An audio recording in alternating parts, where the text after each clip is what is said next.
पहली खबर का, जहां पर भारत और अमेरिका के मुख्य वार्ताकारों के बीच प्रस्तावित व्यापार समझौते पर बातचीत आज एक बार फिर से शुरू हो गई है। दक्षिण और मध्य एशिया के लिए अमेरिकी के सहायक व्यापार प्रतिनिधि ब्रैडन लिंच अमेरिकी टीम का नेतृत्व कर रहे हैं। वाणिज्य मंत्रालय में विशेष सचिव राजेश अग्रवाल भारत के मुख्य वार्ताकार हैं। लिंच इस एक दिवसीय वार्ता के लिए सोमवार देर रात भारत पहुंचे।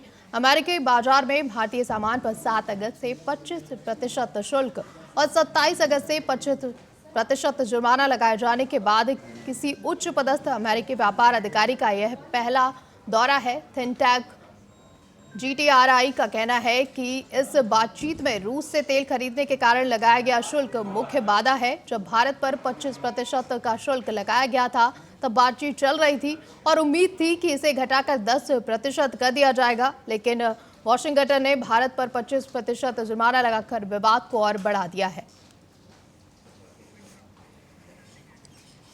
वहीं ज्यादा जानकारी के साथ हमारे साथ जुड़े हैं गोविंद ठाकुर, कंसल्टिंग एडिटर हैं। जो कि गोविंद जी, आपसे मेरा सबसे पहले सवाल ये है, भारत और अमेरिका के बीच चल रही मौजूदा व्यापार वार्ता की अगर बात की जाए तो क्या एजेंडा निकलकर सामने आ रहा है? कौन कौन से सेक्टर प्रमुख चर्चा का भाग बने हुए हैं? अमेरिकी बाजार में भारत के 25% शुल्क और जुर्माना लगाने के बाद यह वार्ता अब कितनी और कठिन होती जा रही है?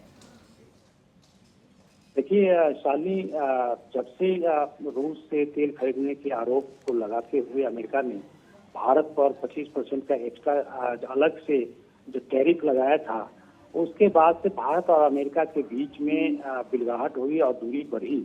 उसके बाद से ये जो वार्ता थी वो खत्म हो चुकी थी। जो पहले 7 दौर की वार्ताएं हुई थी, जिसमें कि भारत से जो डेलीगेशन थे वो अमेरिका भी कई बार गए, इसके बाद अमेरिकन डेलीगेशन भी आए थे उस वीक में, लेकिन जब से 50% कर दिया गया उसके बाद से दोनों देशों के बीच में बातचीत बंद हो गई थी इसको लेकर।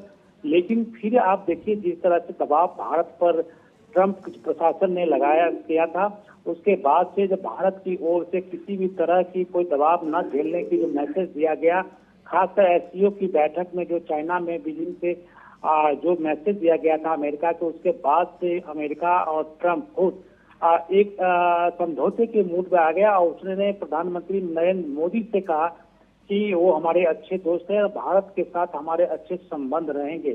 मतलब साफ है कि उन्होंने ये समझा कि भारत पर जिस तरह से हम दबाव लेना चाहते थे वो दबाव नहीं काम कर रहा है, और लिहाजा ये देखिए शालिनी कि अब दूसरे अगले दौर की जो बैठक है वो शुरू हो चुकी है। कल ही शाम को अमेरिकन डेलीगेशन भारत पहुंच चुकी है दिल्ली में। इसके बाद से दोनों देशों के बीच में बातचीत चल रही है। हम उम्मीद करते हैं कि कम से कम 25% का एक्स्ट्रा जो था रूस से तेल खरीदने का, उस पर तो विचार होगा ये, क्योंकि सबसे अधिक बाधा वही है।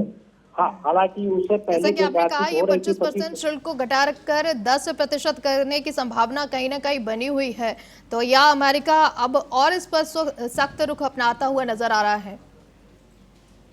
बिल्कुल, देखिए अभी भी अमेरिका की तरफ से कभी एक कदम आगे तो एक कदम पीछे की नीति अपनाई हुई है, और उस पर भारत में इस तरह से कोई भी तरह की चिंता की लकीरें हमें दिखाई नहीं पड़ रही है, क्योंकि उन्हें मालूम है कि अमेरिका की जो नीति है वो भारत के बिना एशिया की जो राजनीति है बिना भारत के सहयोग से नहीं चल सकता, क्योंकि भारत जो है एक बहुत बड़ा व्यापारिक और एक बाजार है, जिसमें कि किसी भी देश को अपनी जो यहाँ की जनसंख्या है और यहाँ की जो क्रय शक्ति है उसको अपने साथ रखना चाहती है।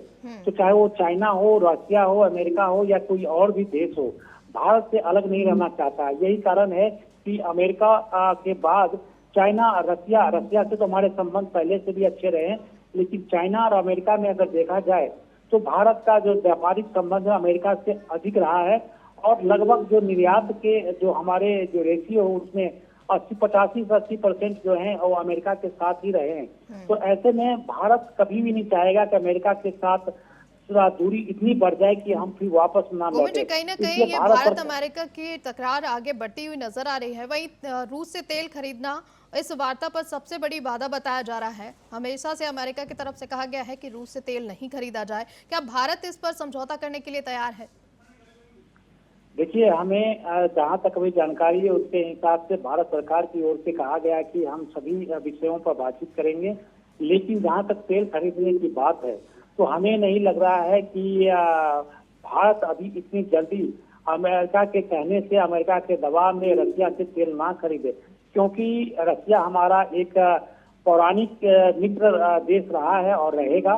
तो समय पर भी देखिए, इतिहास से ही देखें तो अमेरिका से अधिक रसिया ने हमें विपत्तियों में साथ दिया है। तो भारत को और यहाँ की जो जनता है अमेरिका के साथ अपने को अधिक नजदीकी दिखता है। लेकिन जहां तक बनस्पत आप चाइना और अमेरिका की बात करेंगे तो चाइना अमेरिका में अगर चुनना होगा तो भारत की जनमानस और जो सरकार की नीति है वो अमेरिका के साथ ही झुकाव रहता है हमेशा। चाइना के साथ तत्कालिक हमारे संबंध अच्छे हो सकते हैं, लेकिन लंबे तौर पर अगर देखें तो चाइना के साथ हमारे अच्छे संबंध कभी नहीं रहे हैं। हाँ, लेकिन सीमा विवाद के कारण हमें जरूर परेशानी रहती है, जिस कारण से एक कदम की दूरी हम चाइना के साथ व्यापारिक संबंध या विदेश नीति पर हम रह सकते हैं, लेकिन अमेरिका के साथ हम व्यापारिक संबंध को और प्रगाढ़ बना सकते हैं। लेकिन जो भी इसमें हडल है उसको दूर करने की कोशिश दोनों पक्षों की तरफ से हो रही है, तभी ये तो कहीं ना डेलीगेशन कहीं भारत में आया, नहीं तो कहीं नहीं ना आता। कहीं भारत और अमेरिका के रिश्ते सुधार